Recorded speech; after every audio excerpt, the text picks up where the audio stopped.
Matapos ang tag-araw na sobrang init, asahan naman natin tag-ulan ay sasapit. Mga magsasaka, gusto ay umuulan, para bukid at pananim ay madiligan. Kung sobrang marami ibinuhos ng ulan, kanyang bukid at pananim maglulubugan. Pagpasok sa trabaho at eskwela, pahirapan, dahil matataas na baha kanilang daraanan. Mahirap talaga pag tag-ulan, mga tao at negosyo naapektuhan. Kapag may lakad, di makalabas ng bahay. Matagal din magpatuyo ng mga nilabhan.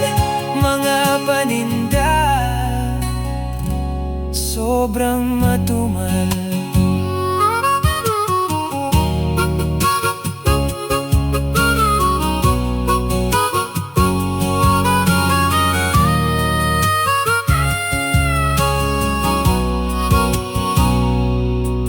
Paghandaan na natin taon-taong tagulan, atin na rin takpan mga butas sa bubungan. Pag-aalis ng basura sa mga kanal, para agos ng tubig hindi mabarahan. Pagkalbo sa bundok dahil sa pagpuputol ng mga puno, dahilan pagbaha sa iba't ibang dako. Matataas na pagbaha ay di na maiiwasan. Yan ang sanhi, pagkagalit ng kalikasan. Mahirap talaga pag tag-ulan, mga tao at negosyo naapektuhan.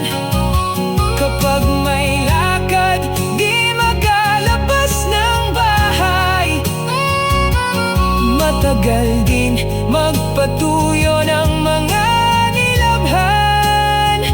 Mga paninda sobrang matumal.